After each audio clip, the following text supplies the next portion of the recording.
Hello बच्चों, hello parents. Chapter 6 Maths, class first, NCERT book. Vegetable form कहाँ से आ गया मैथ्स की बुक में, बट देखते हैं. Rumi and Shami helped each other taking out vegetables from the field. Each of them took a basket and plucked the vegetables. Let's see how many vegetables they both took out. तो ये दोनों Rumi and Shami vegetables निकाल रहे हैं. दोनों एक दूसरे की हेल्प कर रहे हैं. टमाटर, गोभी, कैरेट्स, काफी तरह की वेजिटेबल है. तो रूमी की बास्केट में 7 टमाटोज हैं, एज्यूम कर लेते हैं. शमी की बास्केट में 5 हैं. दोनों की बास्केट में 7 + 5, ऑल टुगेदर वर्ड यहाँ पे मेंशन हो गया. 7 + 5 12.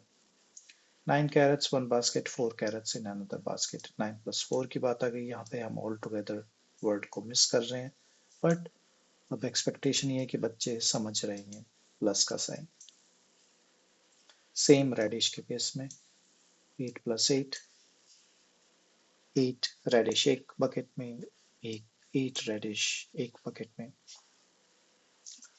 यहाँ पे एक प्रोजेक्ट एक्सरसाइज बताई गई है बच्चों के लिए. Plant any vegetable sapling at your home. छोटे बच्चे हैं, अब पता नहीं कितने पौधे लगा पाएंगे, कितना उनका ध्यान रख पाएंगे. अभी तो वो बेचारे खुद ही ऐसे हैं कि उनका ही बहुत ध्यान रखने की काफी जरूरत होती है. बट एनीवे गुड एक्सरसाइज है. घर घर में छोटे से गमले में, पॉट में एक अपना छोटा सा वो पौधा लगाएं, उसकी देख रेख करें, उसे रोज पानी दें, धूप दिखाएं और उसे ग्रो होते हुए देखें. थोड़ी देर की उसकी रोज की पिक या वीडियो बना लें और देन फॉलो करें आफ्टर सम टाइम कि वो कैसा लग रहा है.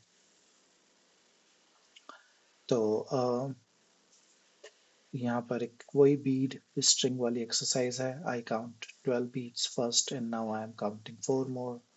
13 14 15 16, 12 + 4. नाउ यहाँ पे बच्चों को एक चीज अवेयर करा दीजिएगा. बच्चे जब दो नंबर्स दिए जाते हैं उसमें बड़ा जो नंबर है उसको ऐसे का ऐसे ही ले लेते हैं हम, और उसके ऊपर हम जो छोटा नंबर है, स्मॉल है, उसको हम एक एक करके सिक्वेंशली ऐड करते हैं, काउंट करते जाते हैं, प्लस करते जाते हैं. तो हम जब हमें प्लस करने के लिए बोला जाता है, ऐसा तो नहीं है कि हम 4 को लेंगे और फिर 1 by 1 4 5 6 7. नहीं, वो हमारा फिर काम बढ़ जाएगा. हम 12 लेते हैं, फिर 12 + 1 13, 12 + 2 40, 12 + 3 50, 12 + 4 जो कि हमें बोला गया 12 + 4 करने के लिए 16. ये कुछ और एग्जाम्पल है. हॉप करने वाला भी एग्जाम्पल है जो पिछले लेसन में भी हमने पढ़ा था. 8 के बाद हमने हॉप किया 5 टाइम्स. एक बार हॉप किया 9, एक बार हॉप किया 10, फिर हॉप किया 11, फिर हॉप किया 12, और 5th टाइम जब हॉप किया तो हम 13 पे पहुंच गए.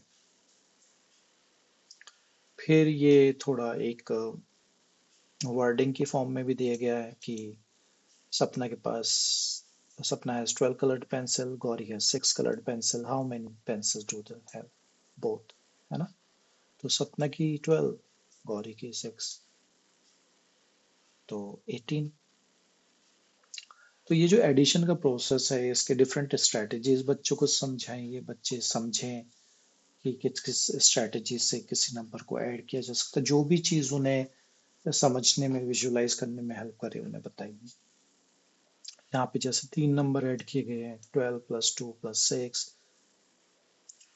आप यहाँ पे 8 + 10 + 8 18, और अलग अलग तरीके से जो भी बच्चों को पसंद है. किसी को लड्डू पसंद है, किसी को बैंगल्स पसंद है, उन्हें उनके एग्जाम्पल बना के दीजिए.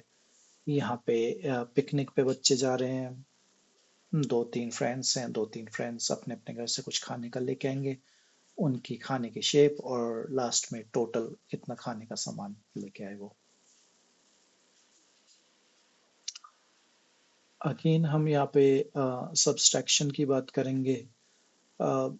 15 बनानास थे, 9 बनानास किसी ने खा लिए. किसने खा लिया हमें नहीं पता, बट जब खा लिए तो 15 में से 9 माइनस हो गए, तो वो 6. तो ये भी एक अवेयरनेस करिए.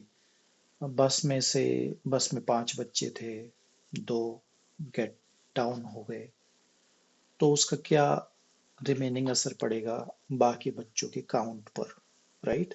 How many they were, and now after two kids got down how many they are. ऐसे ही बनाना के केस में, बनाना इतने थे, 15 थे, किसी ने खा लिए तो बनाना अब नहीं है, राइट? उतने बनाना कम हो गए, 9 बनानास खा लिए तो 9 बनानास कम हो गए। तो ये माइनस हो रहा है, ये ऑपरेशन माइनस है। तो इसको समझाइए कि किस कंडीशन में हम माइनस कहेंगे, किस कंडीशन में हम प्लस कहेंगे। अब ऐसा तो नहीं है कि आ, जब हम एग्जाम्पल दे रहे हैं तो हमें उसको वर्ड में फ्रेम करके बताना होगा बच्चे को। और आगे एग्जाम्पल्स भी दिए हैं, यहाँ पे बकेट्स हैं, उन्हें स्टक आउट किया 4 को तो कितने बचे।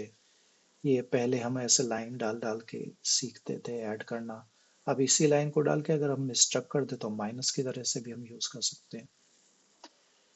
हॉप एंड जंप का बैकवर्ड फ्लो में हॉप करेंगे तो हम सब्सट्रैक्शन का कंसेप्ट समझेंगे। 15 पर थे, 7 स्टेप बैक जंप की तो हम 8 पर आ गए।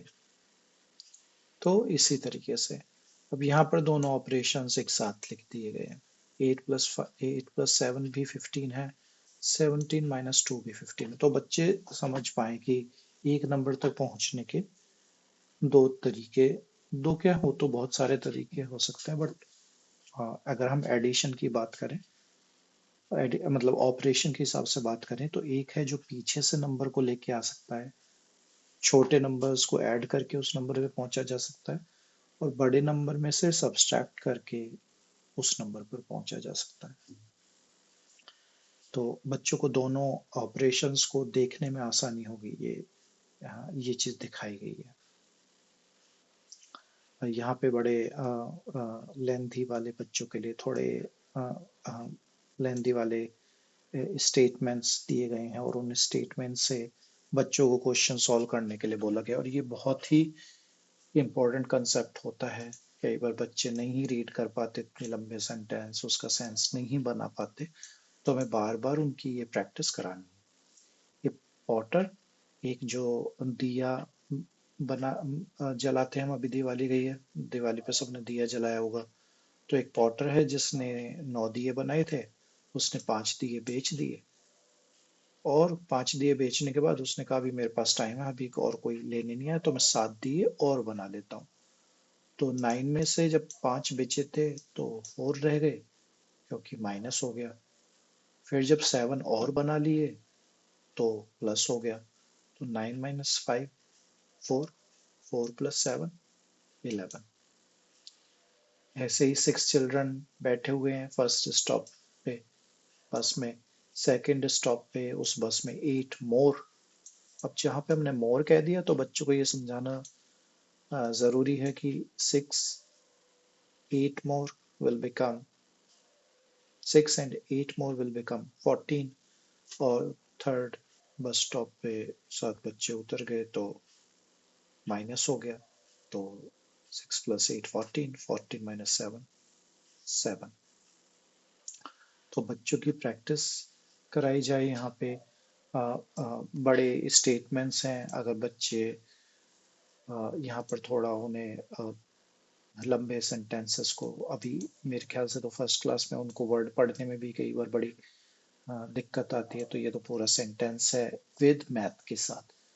तो बच्चों के साथ थोड़ा पेशेंस रख के इस चीज को समझाइए। हमें ये बहुत ऑब्वियस लग रहा होगा, बट जिन छोटे बच्चों को अभी ठीक से बोलना भी नहीं आया है, to be honest, first class में तो बच्चे कई बार ठीक से बोल भी नहीं पाते, तो उन्हें इतने लंबा सेंटेंस समझना और उसको बताना थोड़ा चैलेंजिंग रहेगा। तो अलग अलग तरीके से स्टेटमेंट बना के, हिंदी में, इंग्लिश में, मिक्स लैंग्वेज में, आप कोई भी लैंग्वेज बोलते हैं। That's another thing I was thinking in last couple of days, that if I focus on only Hindi, अगर सिर्फ हिंदी में ही पढ़ाने पे मैं ध्यान दूंगा, क्योंकि पढ़ाना पसंद है, समझाना पसंद है, एक सब्जेक्ट को इजी बनाना मुझे पसंद है, बट अगर सिर्फ हिंदी में ही मैं वीडियोस पोस्ट करूंगा तो शायद मेरी कंट्री के जो काफ़ी सारे स्टेट्स ऐसे हैं जहाँ पे शायद मेरी एक्सप्लेनेशन और काम में आ सके, वहाँ तक वो नहीं पहुँच पाएगी. तो I'll try to explain and start releasing some videos in English as well. Like first I will finish off one book, I guess, and then start, or I can start building separately also. That's not an issue. So that, like, the major goal is the same only: make kids' life easier, make them more aware of what math can do for them, make them enjoy mathematics so they don't fear it, because everything around us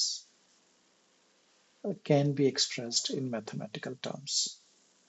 A ball is an sphere which has some area and surface area and volume it carries, and both of these things can be expressed in mathematical formulas.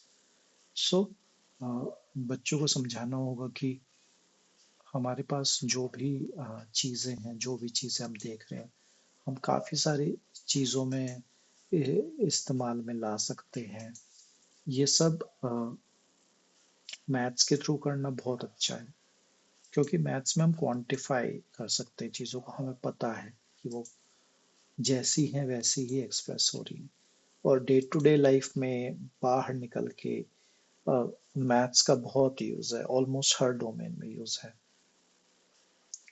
तो काफ़ी usage हमें पता है, काफ़ी usage हम use करते हैं math को डेली बेसिस पे मेजर करने में, सब्जियां लाने में, टाइम देखने में, एस्टिमेट करने में. बट हम अवेयर नहीं रहते कि हम मैथ यूज कर रहे हैं, बट हम मैथ यूज कर रहे हैं. तो वही है. So the ultimate goal is this only: make subject enjoyable for our kids so that they develop some kind of logical thinking moving forward. And once that logical thinking gets developed, it's very easy for the kids to come up with some newer, brilliant ideas. They start building something, they'll start innovating something. And yep, so that's the goal. So thank you very much. Bye bye.